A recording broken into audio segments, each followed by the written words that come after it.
Dejemos a un lado la identificación de la materia con el mundo real. El punto importante es el haber establecido que la dialéctica es una propiedad de ese mundo real. De esta suerte, el ser de razón rompe sus ligaduras con el sujeto. Se ha cortado el vínculo entre la dialéctica y la experiencia íntima, filosófica y hasta religiosa y mística en que se había revelado a Hegel. Consideramos de nuevo, escribe Engels, las ideas de nuestro cerebro desde el punto de vista materialista, como reflejos de los objetos, en vez de considerar los objetos reales como reflejos de tal o cual grado de la idea absoluta. Así, la dialéctica fue reducida a las leyes generales del movimiento, trátese del mundo exterior o del pensamiento humano, reducción a dos series idénticas en el fondo, pero diferentes en su expresión, en el sentido de que el cerebro humano puede aplicarlas conscientemente, mientras que en la naturaleza, y hasta ahora también en su mayor parte en la historia humana, solo de manera inconsciente se abren su camino, bajo la forma de la necesidad exterior, en el seno de una serie infinita de casualidades aparentes.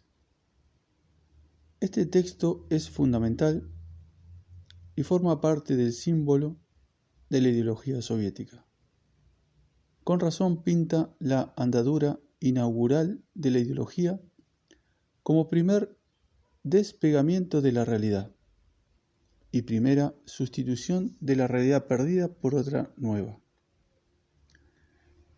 En efecto, la intención de Engels de volver a la realidad se ve de entrada comprometida por la inyección en esa realidad de un esquema preconcebido, la automoción dialéctica. En Hegel, ese esquema era producido por un forzamiento de la realidad en las categorías del discurso, pero permanecía controlable, porque la realidad era captada enteramente constituida en el punto a donde la había llevado el trabajo de generaciones de sabios. Por lo tanto, si la redada dialéctica no allegaba toda la realidad, su contenido en principio no sufría deformación. Al contrario, con ese trastornamiento aparece una realidad ya cuadriculada por un esquema de pensamiento no reconocido como tal, sino escondido en la realidad y sustituyéndola de hecho. Hegel hacía entrar en el pensamiento la pesca milagrosa de lo real, en donde el pensamiento constituía la vía lógica.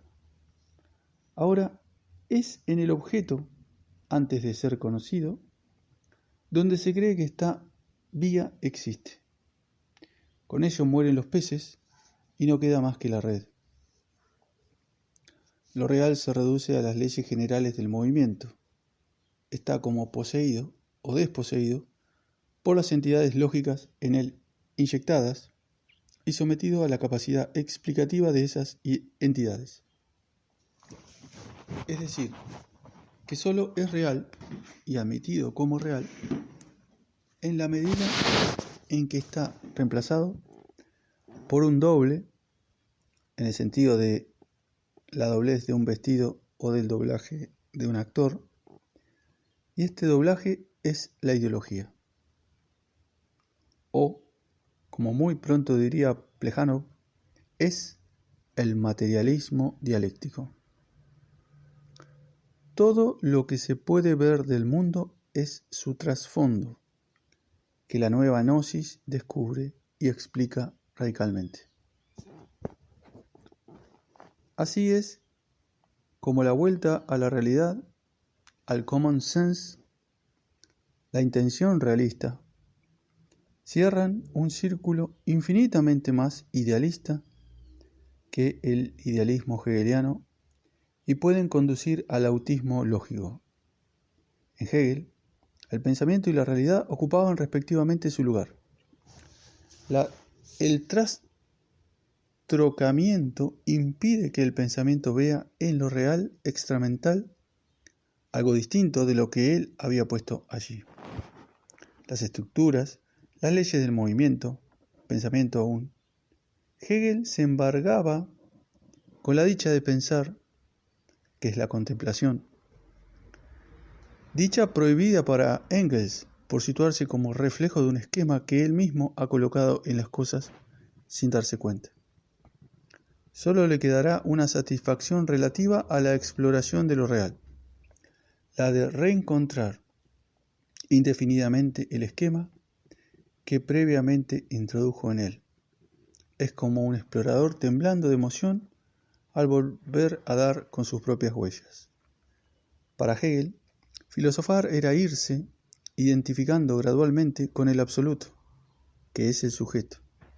Para Engels, es la identificación con la materia, pero sin que ello pueda causar la mínima exaltación panteísta, ya que la materia se halla mutilada por el esquema, vaciada de su esplendor real, oculta tras la pantalla del pensamiento.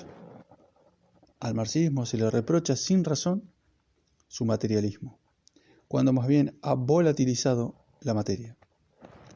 El viejo materialismo vulgar dejaba al menos la materia en paz. La curiosidad diabólica de Marx era aún de esencia filosófica o científica. Engels había comenzado por una excelente encuesta sobre la situación de los obreros ingleses. Era hombre práctico, autodidacta infatigable, que llegó a poseer un verdadero talento de historiador.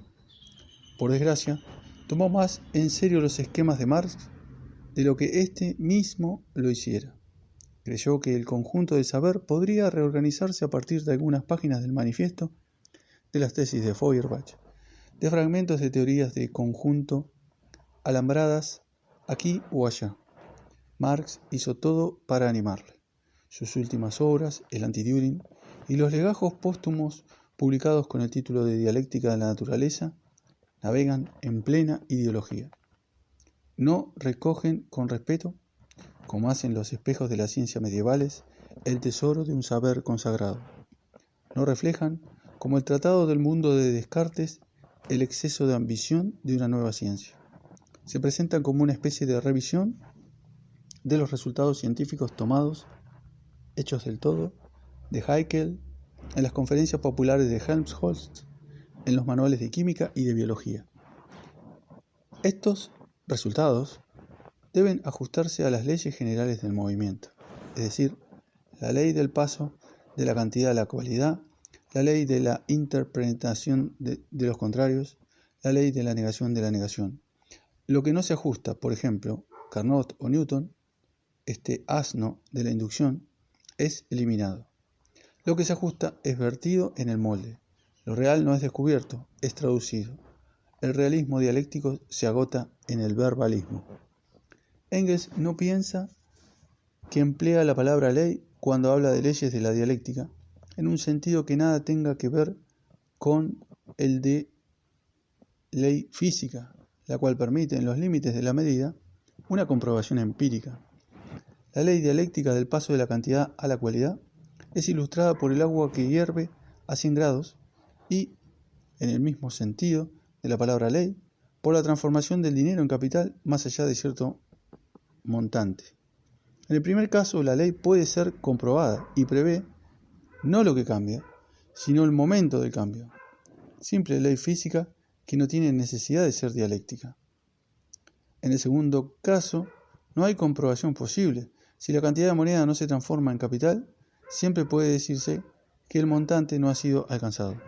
Para ilustrar la ley de la negación, Engels pone en la misma línea la negación del capitalismo por el socialismo, la negación de las huevas de mariposa por el nacimiento de las mariposas, que pondrán más huevos, parecido símil con el grano de cebada y la espiga, la cuadratura de los números negativos, la negación de a por menos a y la negación de a por sí misma, de donde resulta a cuadrado. Por negación entiende sustitución, sucesión, eclosión, modificación, etc. Imaginemos los gritos de Flaubert si hubiese leído el Anti-Düren. Es el mundo de Beauvoir y Pechet. En ese tránsito de Hegel a Engels, pasando por Marx, hay un cambio en el estilo, o mejor dicho, en el modo de pensamiento. El rasgo más evidente es la extrema simplificación. Por lo demás, el proceso simplificador continúa de Engels a Plejánov y Kautsky, y luego a Lenin y a las codificaciones del Diamant. Esto no se debe a una caída de talento y de saber. La caída es consecuencia y no causa del nuevo tipo de pensamiento. Cuando un sabio soviético o parisino se instala en el Diamant, su producción no supera a la de aquellos que se ganan la vida con ello.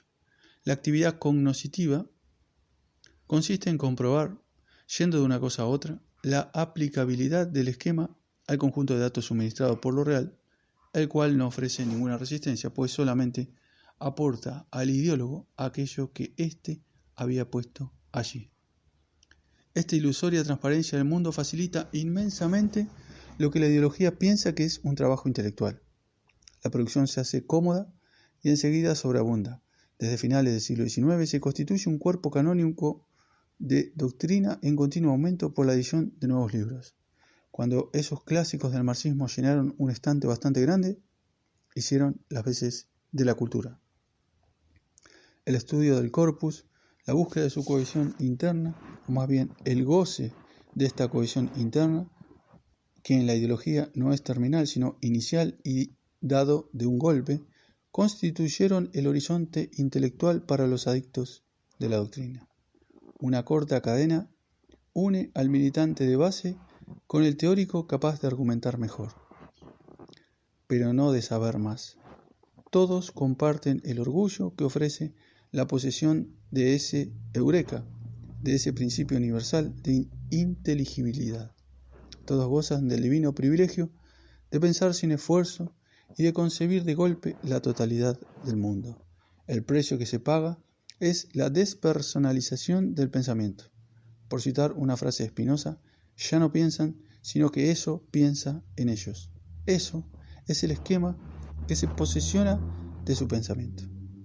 Posesión tanto mayor cuanto que el nuevo saber es cierto y lo es por recibir la garantía de la ciencia, asegurada por 2 siglos de continuos éxitos, el género de certeza que la ciencia posee dentro de su orden y que las críticas epistemológicas de fin de siglo habían dejado incólume, se generaliza para todos los órdenes del saber, reunidos por la visión central y unificados por el principio universal de inteligibilidad. Pero ahí también hay que pagar un precio, la certeza ideológica modelándose sobre lo que ella cree ser la certeza científica, se autoprohíbe el acto religioso. La gnosis no puede desarrollarse en mitología, en arte, en filosofía, como habían hecho antes las gnosis religiosas. Para ser cierta, la ideología debe limitarse al mundo desencantado de los manuales científicos y técnicos. Y ni siquiera eso, porque la recompensa intelectual del sabio, comprender el fenómeno, encontrar su ley, está fuera del alcance de la ideología, que se contenta con situarlo en un apartado ya preparado del sistema. Mas, veamos la paradoja decisiva. En el momento que se separa del mundo, la dialéctica conduce a la acción sobre ese mundo. Un saber que ya no está verdaderamente medido por lo real, puesto que lo real no es percibido ni contemplado como es, se traza espontáneamente como meta actuar sobre la realidad y modificarla.